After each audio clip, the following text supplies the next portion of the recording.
Professeur Viviane Ondoa-Biwole, vous publiez votre nouvel ouvrage au titre remarquable « Épidémiologie de l'économie et confinement de l'organisation Covid-19 », un ouvrage qui révèle d'ailleurs les incidences socio-économiques de la crise actuelle et les incertitudes qu'elle fait peser sur le développement. Alors, en des mots plus simples, parlez-nous de ce nouvel ouvrage, Viviane. Et déjà, avant de parler de l'ouvrage, je voudrais indiquer que je ne suis pas le seul auteur de cet ouvrage. C'est un ouvrage que je coédite avec une collègue, le professeur Mungu Sabine, et nous avons au total 19 contributeurs. Donc, je voulais dire déjà d'entrée de jeu que c'est une œuvre collective.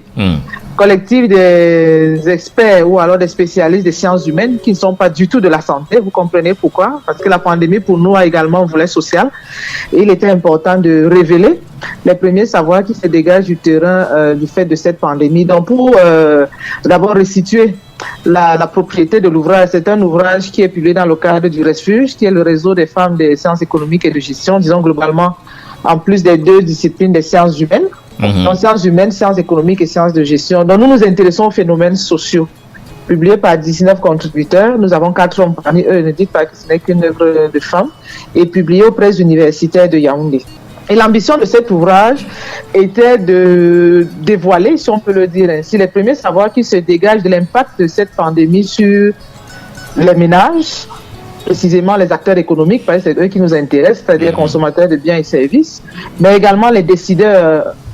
Je pense là à l'État, parce qu'il y a eu un ensemble de mesures qui ont été prises. C'était pour nous l'occasion également de voir si ces mesures rencontraient un besoin, parce que c'est ça aussi la gestion, rencontrer un besoin, et si ces mesures permettaient de résoudre un certain nombre de problèmes. Donc l'État est également ciblé. Nous avons également les entreprises, prioritairement, parce que vous savez que la pandémie vient créer une sorte de distorsion dans le marché. Il était bon de voir comment est-ce que les entreprises s'adaptent. Au-delà des préoccupations d'appui financier qui ont été évoquées par les patronats, il était question pour nous de rentrer dans l'entreprise, comme chez nous on appelle rentrer dans la boîte noire, pour savoir ce qui s'est passé, comment est-ce que la pandémie a infecté tous les organes, si on peut reprendre la métaphore biologique, tous les organes de l'organisation, et comment les entreprises se sont protégées, ou alors quelles sont les décisions qu'elles ont prises. Donc voilà en gros l'idée véhiculée par cet ouvrage-là. Alors, Madame Viviane Ondoa, vous co-signez vous-même, vous l'avez dit, cet ouvrage avec le professeur Mungu Mbenda, Sabine Patricia qui est maître de conférences, agrégée des universités en sciences de gestion, notamment à l'université de Yaoundé 2. Alors la question, pourquoi ce choix et quel est son apport dans cette production? Alors, le choix du thème ou bien le choix de la coéditrice? Le choix de la coéditrice et peut-être du thème aussi. Bon, la coéditrice, il faut dire que c'est une collègue. Et au-delà d'être une collègue, c'est une amie, j'ai même envie de dire une sœur, parce que nous cheminons ensemble depuis 1990. Nous avons fait la première et la terminale ensemble. Bref, nous avons à peu près le même parcours et nous avons beaucoup d'affinités intellectuelles et personnelles. Mais au-delà de cela, il faut dire que le thème retenu rencontre également nos intérêts de recherche. Et quand je dis nous, là, je pense à tous les contributeurs. Et lorsqu'on aborde le sujet, comme c'est le cas de la pandémie, le premier réflexe qu'on peut avoir, peut-être un réflexe normal et naïf, c'est de dire qu'il s'agit d'un problème de santé. Et pourtant, à la base de ce problème, en plus de ce que c'est une pandémie sanitaire, il s'agit prioritairement d'un problème social, ou tout au moins un problème qui va complètement déconstruire le tissu social, j'ai même envie de dire le tissu économique. Et de ce point de vue, il était difficile pour nous de rester insensibles à ce phénomène. C'est vrai que dans nos disciplines, nous nous intéressons souvent aux phénomènes longs, mais là, avoir une pandémie d'une aussi grave agressivité et rester insensible, c'était quand même un peu difficile. Et il était question pour nous, dès qu'on a découvert notre premier cas, nous avons observé, nous avons commencé les travaux au mois d'avril. Il était question pour nous de suivre les dirigeants, de voir quelles sont les transformations qui peuvent être visibles pour les 3 premiers mois.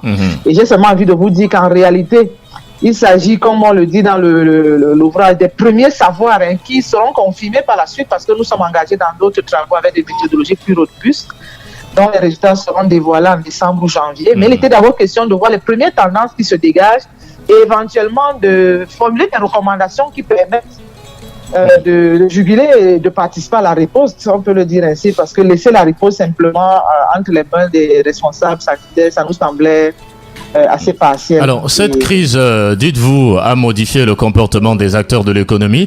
Est-ce que c'est dire, Madame Ondoa Viviane, qu'un vrai retour à la normale est inenvisageable pour le moment? Alors, Maintenant, retour à la normale, je voulais vous demander c'est quoi la normale. Ce qui est sûr, c'est qu'on pourrait plus avoir un retour à la situation antérieure, parce qu'il y a des choses qui ont complètement changé. Si vous suivez la tendance, c'est vraiment à dire on va réinventer un nouveau futur. Maintenant, avec quel reste ou alors quelle relique et qu'est-ce qu'on va ajouter? Je crois que c'est ça la plus grande préoccupation, aussi bien pour les ménages que pour les entreprises. Et c'est la raison pour laquelle il était question déjà de mettre sur la table ce qui a changé. Comment ça a changé et comment les gens ont réagi pour voir s'il y a des ajustements qui s'avèrent indispensables pour survivre dans l'avenir. Parce que ne pas faire cette analyse tendait également à dire qu'on aurait pu prendre des décisions un peu intuitives, mais qui s'éloigneraient des attentes et peut-être des réalités qu'on pouvait aller chercher sur le terrain. Quelles sont les clés que vous proposez pour relever l'économie camerounaise en chute en ce moment? Écoutez, vous savez, je voudrais d'abord faire une petite différence entre l'économie et la gestion. C'est vrai que l'une se nourrit de l'autre, nous sommes des disciplines sœurs, mais lorsque nous parlons de gestion ici, nous, ce qui nous intéresse, c'est vraiment le comportement des entreprises au sens, j'ai envie de dire, de la microéconomie, c'est-à-dire des décisions qu'ils prennent, de leur comportement, et éventuellement, disons, de leur rapport avec les autres. Donc, vous allez vous rendre compte que avant notre ouvrage, il y a eu plusieurs publications de nature macroéconomique. Vous avez eu la sortie du GICAM qui a fait un sondage avec un accent sur le plaidoyer financier. Vous avez une étude de l'Institut national de la statistique qui a été rendue publique, qui abordait des questions macroéconomiques, des questions d'emploi, de croissance, etc. Alors, notre rapport est dans la continuité ou dans la complémentarité de ces travaux et vise dans un premier temps d'indiquer le comportement comment est-ce que le comportement des acteurs a été modifié. Je vous prends un exemple. Le premier chapitre aborde la grande palabre autour de la notion même ou de la maladie de la Covid. Donc, il faut voir finalement comment est-ce que les gens perçoivent cette maladie. C'est un article qui a été rédigé par une collègue anthropologue de la santé, pour dire même pour s'attaquer au phénomène, même pour communiquer autour du phénomène, il faut savoir déjà quelles sont les perceptions des ménages. Parce que la communication vise à déconstruire certainement des informations qui ne sont pas correctes. Bien Donc, entendu. avec cet article, vous découvrez effectivement, et c'est assez amusant, c'est vrai qu'il y a des perceptions qui sont déjà connues, mais il y a d'autres qui ont été dévoilées et qui peuvent aider dans la communication. Donc, en termes de clés, vous avez posé la question sur la clé. Même pour vous, journalistes, vous allez trouver un intérêt. Parce que dans ce chapitre, par exemple, vous saurez quels sont les messages ou alors quels sont les mots qu'on doit utiliser pour déconstruire les messages ou alors la perception que les gens ont de la maladie. Ça, c'est par exemple une clé et un apport qui, de mon point de vue, n'est pas un apport négligeable. L'autre apport également, c'est comment est-ce que les dirigeants prennent des décisions en situation de fake news. Vous allez vous rendre compte que pour la maladie, il y a eu beaucoup d'informations qui ont circulé. Et ce qui est intéressant quand vous allez lire le chapitre concernant les fake news, c'est que les dirigeants, certes, sont victimes de fake news, mais parfois de manière inconsciente, sont également créateurs et véhicules de fake news. Et du coup, ça complique la prise de décision. Et donc, dans cet article, il est bon de comprendre finalement, au niveau de la gestion de l'information, comment est-ce que l'information bonne, mauvaise ou transformée influence finalement la prise de décision. Je vous prends un exemple simple, une anecdote.